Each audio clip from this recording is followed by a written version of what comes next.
ನಿಮ್ಮ ಹಳೆಯ ಒಡವೆನ ಅಧಿಕ ಬೆಲೆಗೆ ಮಾರಬೇಕೆ? ಅಟಿಕಾಗೆ ಕಾಲ್ ಮಾಡಿ 8803000300. Attica gold company.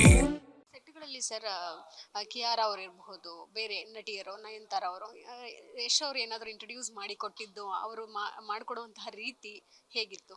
ಇಲ್ಲ ಆ ಯಶ್ ಸರ್ ಯಾರೇ ಬಂದರು, ಯಾರೇ ಹೊರಗಡೆ ಇದ್ರು ನಮ್ಮನ್ನೆಲ್ಲ ಇಂಟ್ರೊಡ್ಯೂಸ್ ಮಾಡಿಸ್ತಾ ಇದ್ರು.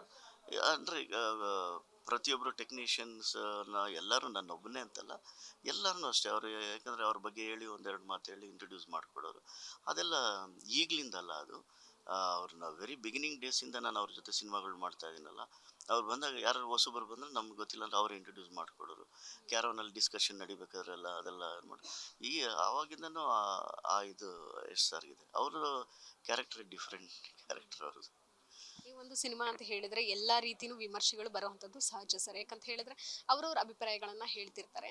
ಯಶ್ ಅವರು ಟ್ರೈಲರ್ ಲಾಂಚ್ ಅಲ್ಲಿ ಒಂದು ಮಾತನ್ನ ಹೇಳಿದ್ರು, ಯಶ್ ಮೇಲೆ ನಂಬಿಕೆ ಇರಲಿ ಅಂತ ಹೇಳಿದ್ರು. ಮತ್ತೆ ಒಂದಷ್ಟು ಮಾತುಗಳನ್ನ ಹೇಳಿದ್ರು, ತಾಳಕ್ಕೆ ತಕ್ಕಂಗೆ ಕುಣಿಬೇಕು, ಕಾಲಕ್ಕೆ ತಕ್ಕಂಗೆ ಕಲಿಬೇಕು ಅನ್ನುವಂಥದ್ದನ್ನ ಹೇಳಿದ್ರು. ಆ ಮಾತುಗಳೆಲ್ಲ ಯಶ್ ಅವರು ಏನೇ ಮಾತಾಡಿದ್ರು ಸಹ ಏನೋ ಮ್ಯಾನಿಫೆಸ್ಟ್ ಮಾಡ್ಕೊಂಡು ಮಾತಾಡ್ತಾರೆ ಅಂತ ನಮ್ಗನ್ಸುತ್ತೆ. ಯಾಕಂತ ಹೇಳಿದ್ರೆ ಈ ಹಿಂದೆ ಸಹ ಅವರು ಒಂದಷ್ಟು ವೇದಿಕೆಗಳಲ್ಲಿ ಇರ್ಬೋದು ಅವಾರ್ಡ್ಗಳನ್ನ ತೆಗೆದುಕೊಂಡಂಥ ಸಂದರ್ಭದಲ್ಲಿ ಕನ್ನಡನ ಬೇರೆ ಲೆವೆಲ್ಗೆ ತಗೊಂಡು ಹೋಗ್ತೀನಿ ಅಂತ ಹೇಳಿದ್ರು. ಅದು ನಿಜ ಮಾಡಿದ್ರು.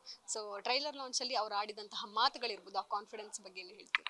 ಇಲ್ಲ, ಕಾನ್ಫಿಡೆನ್ಸ್ ಬಗ್ಗೆ ಏನಕ್ಕೆ ಅಂತ ಹೇಳಿದ್ರೆ, ಅವ್ರಿಗೆ ಆ ಸಿನಿಮಾ ಬಗ್ಗೆ ಹಗಲು ರಾತ್ರಿ ಅಷ್ಟು ಕಷ್ಟ ಬಿದ್ದು ಒಂದು ಮಗುವನ್ನ ಎಷ್ಟು ಕೇರ್ಫುಲ್ಲಾಗಿ ನೋಡ್ಕೊಳ್ತಾರೋ ಆ ಥರ ನೋಡಿ, ಆಮೇಲೆ ಸಾಕಷ್ಟು ಸೀನ್ಗಳನ್ನ ರೀಕ್ರಿಯೇಟ್ ಮಾಡಿ, ಸಾಕಷ್ಟು ಸೀನ್ಗಳನ್ನ ಇವ್ರಿಗೆ ಸ್ಯಾಟಿಸ್ಫ್ಯಾಕ್ಷನ್ ಆಗದಿದ್ದಾಗ ರೀಶೂಟ್ ಮಾಡಿ ಸಾಕಷ್ಟು ತುಂಬ ಕಷ್ಟ ಬಿದ್ದಿದ್ದಾರೆ. ಆಮೇಲೆ ಇದು ಸಿನಿಮಾ ಅಂದಮೇಲೆ ಮತ್ತೆ ಎಲ್ಲರಲ್ಲಿ ಕಾಲೊಳಿಯೋ ಜನನೂ ಇರ್ತಾರೆ, ಹೊಗಳೋ ಜನನೂ ಇರ್ತಾರೆ.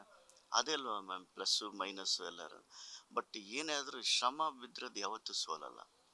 ಆ ಶ್ರಮ ಯಾಕಂದರೆ ಇದರಲ್ಲಿ ಸಾಕಷ್ಟಿದೆ. ಅವರು ಯಾಕಂದರೆ ಹಗಲು ರಾತ್ರಿ ಇದಕ್ಕೋಸ್ಕರ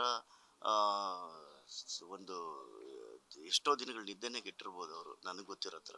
ಯಾಕಂದರೆ ಪ್ರತಿಯೊಂದು ಫ್ರೇಮ್ಗೂ ಪ್ರತಿಯೊಂದು ಸೀನ್ಗೂ ಆ ಇನ್ವಾಲ್ವ್ಮೆಂಟು, ಆಮೇಲೆ ಅವರಿಗೆ ದೊಡ್ಡವರು ಚಿಕ್ಕವರು ಅನ್ನೋ ತಾರತಮ್ಯ ಅವ್ರಿಗಿಲ್ಲ. ಯಾರೇ ಬಂದ್ರೂ ಒಂದು ಸೀನ್ ಬಗ್ಗೆ ಎಕ್ಸ್ಪ್ಲನೇಷನ್ ಮಾಡ್ಬೇಕಾದ್ರೆ ಇದು ಹೆಂಗೆ ಬರುತ್ತೆ, ಇದು ಹೆಂಗಿರುತ್ತೆ ಅಂತೇಳಿ ಡಿಸ್ಕಷನ್ ಮಾಡ್ತಾರೆ. ಅಂಥ ಒಬ್ಬ ದೊಡ್ಡ ವ್ಯಕ್ತಿ, ಅಂಥ ಒಬ್ಬ ದೊಡ್ಡ ಹೀರೋ, ನಾನು ಹೇಳೋದು ಆ ಹೀರೋ ಒಬ್ಬ ಸಾಮಾನ್ಯ ಟೆಕ್ನಿಷಿಯನ್ ಜೊತೆ ಬಂದು ಡಿಸ್ಕಷನ್ ಮಾಡ್ತಾರೆ ಅಂದರೆ ರಿಯಲಿ ಅದು ಗ್ರೇಟ್ಫುಲ್. ಅದು ಯಾಕಂದ್ರೆ ನಮ್ಗೆ ಅನಿಸ್ತದೆ ಇವ್ರು ದೊಡ್ಡತನ. ಈಗ ಫಾರ್ ಎಕ್ಸಾಂಪಲ್ ನಾವು ಸೆಟ್ಟೆಲ್ಲ ಆದಮೇಲೆ ಶೂಟ್ಗೆ ಅವರು ಬರೋವರೆಗೂ ವೆಯ್ಟ್ ಮಾಡಿ, ಬೆಳಗ್ಗೆನೇ ಬಂದ್ಬಿಡೋರು, ಅರ್ಲಿ ಮಾರ್ನಿಂಗು ವೆಯ್ಟ್ ಮಾಡೋರು. ಬರ್ತಾ ಇದ್ದಂಗೆ ಅವ್ರ ಜೊತೆ ಸುಮ್ಮನೆ ಒಂದು ಅಷ್ಟು ದೂರ ಕ್ಯಾಮ್ರಾವರೆಗೂ ಒಂದು ಡಿಸ್ಕಷನ್ ಮಾಡಿಕೊಂಡು ಶಾರ್ಟ್ಗೆ ಹೋಗೋವರೆಗೂ ಮಾತಾಡ್ಕೊಂಡು ನಿಂತ್ಕೊಳ್ತಿದ್ವಿ. ಬಟ್ ಇವತ್ತು ಟಾಕ್ಸಿಕ್ ಶೂಟ್ ಮಾಡೋ ಟೈಮಲ್ಲಿ ನಾನು ಹೇಳ್ತಾ ಇರೋದು, ವೆರಿ ಬಿಗಿನಿಂಗ್ ಡೇಸ್ ನಾನು ಹೇಳ್ತಾ ಇರೋದು, ಯಾವಾಗ ಗೂಗ್ಲಿ, ಈ ಗಜಕೇಸರಿ, ರಾಕಿ ಮತ್ತು ಈ ಕಿರಾತಕ, ಸಂತು ಸ್ಟ್ರೈಟ್ ಫಾರ್ವರ್ಡು, ರಾಮಾಚಾರಿ, ಈ ಟೈಮಲ್ಲೆಲ್ಲ ನಮ್ಮ ಹತ್ರ ಹೆಂಗಿದ್ರು ಆರಾಮ್ಸೆ ಹೆಗ್ಲ ಮೇಲೆ ಕೈ ಹಾಕೊಂಡು ಜೊತೆನಲ್ಲಿ ಹಿಡ್ಕೊಂಡು ಮಾತಾಡಿಕೊಂಡು ಟಾಕ್ಸಿಕ್ ಸೆಟ್ಟಲ್ಲೂ ಹಂಗೆ ಇರೋರು. ಬಟ್ ಅವ್ರಿಗೆ ಆ ಒಂದು ಗೆಲುವು KGF ಆದಮೇಲೆ ನಾನು ದೊಡ್ಡ ಹೀರೋ ಆಗಿದ್ದೀನಿ ಅಂತಾಗಲಿ, ಇಲ್ಲ ನಂದು ಆ ದೊಡ್ಡತನ ಅನ್ನೋ ಒಂದು ಇದೇ ಇಲ್ಲ. ನೀವು ನೋಡಿರ್ತೀರ ನೀವುಗಳೆಲ್ಲ. ಈಗ ಫಾರ್ ಎಕ್ಸಾಂಪಲ್ ಮೊನ್ನೆ ಆ ಟೈಟ್ಲು ಇದು ಸಾರಿ ಟ್ರೈಲರ್ ಇದ್ರ ದಿನ ಫಸ್ಟ್ ಕನ್ನಡದಲ್ಲಿ ಮಾತಾಡಿದ್ರು, ಫ್ರಮ್ ಪಡವರಳ್ಳಿ ಅಂತ ಹೇಳಿದ್ರು. ಆಮೇಲೆ ಜೋಗಾಗಿ ಮಾತಾಡಿದ್ರು. ರಿಯಲಿ ಅದೇ ಅವ್ರ ಕ್ಯಾರೆಕ್ಟ್ರೇ ಹೆಂಗೆ, ಅದೆಲ್ಲ ನೋಡ್ರೆ ನಿಜವಲ್ಲೂ ಖುಷಿ ಆಗ್ತದೆ. ಅಂದರೆ ಅವರು ಎಲ್ಲ ಆರ್ಟಿಸ್ಟ್ಗಳನ್ನ ಇಂಟ್ರೊಡ್ಯೂಸ್ ಮಾಡಿಸೋದಾಗಲಿ ಎಲ್ಲ ಆಗಲಿ ನಮ್ಮವರು ತಮ್ಮವರು ಅಂದರೆ ಅಷ್ಟು. ನಾನು ಪ್ರಿವಿಯಸ್ ನಿಮ್ಗೊಂದ್ಸಲ ಹೇಳಿದ್ದೆ, KN ಸರ್ ಈ ಸೆಟ್ಟೆಲ್ಲ ರೆಡಿ ಮಾಡೋದಕ್ಕಿಂತ ಮುಂಚೆ ಫಸ್ಟ್ ದಿನ ಪೂಜೆ ಆದಾಗ ಹೇಳಿದರು, ಮೋಹನ್ ಸರ್ ಈ ಸೆಟ್ಟೆಲ್ಲ ಆದಮೇಲೆ ನೀವು ನೆಕ್ಸ್ಟು ಮುಂಬೈಗೆ ಹೋಗಿ ಸೆಟ್ಲ್ ಆಗ್ಬಿಡ್ತೀರಾ ಅಂತ.